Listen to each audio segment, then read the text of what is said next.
using the bathroom, an astronaut notices something strange. After waste is processed in a sealed system, small crystals are supposed to form on the inner wall of the toilet. But this time, there's nothing there. It reminds Joel of something that happened 2 months earlier when he was checking the equipment. A human silhouette briefly flashed across the display screen for less than half a second before disappearing. Ever since then, he's had doubts about the spacecraft, determined to survive. Joel begins secretly investigating the truth. It turns out that just as their spacecraft launched, the base suddenly transmitted horrifying news. North Korea had fired 5 nuclear missiles at the United States. Luckily, the crew was already in space and avoided the catastrophe. Once they reached orbit, they tried contacting Earth, but all they received were automated recordings. That could only mean one thing. The base had been destroyed. With a full-scale nuclear war underway, humanity was likely wiped out. In the face of overwhelming grief, Captain Mia is the first to pull herself together. She decides they will continue the mission to land on Mars. The journey to Mars will take 230 days. To minimize radiation exposure, the ship's windows must remain closed the entire time. Even if they make it, returning to Earth will be impossible. They're destined to eventually die from radiation and cancer. In the early days, despair consumes the crew. Without Mia's leadership, they might have given up entirely. But as they get within 2 months of Mars, their spirits begin to recover. On Mia's birthday, they gather to sing and celebrate, releasing months of pent-up stress until Annie suddenly breaks down in tears. Trying to lift the mood,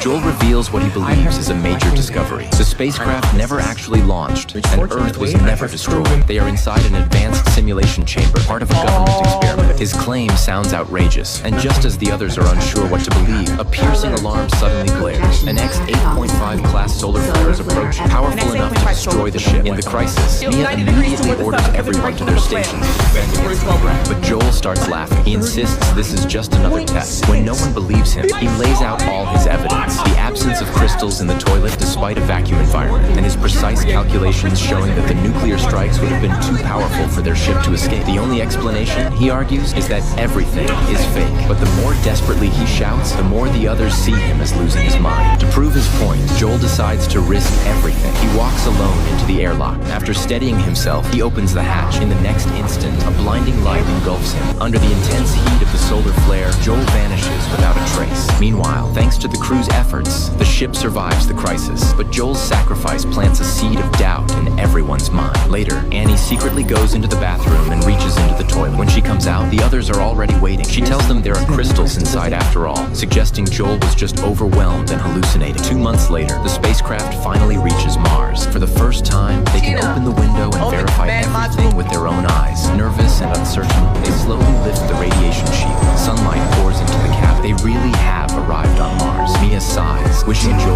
were alive to see it. But as the camera pulls back,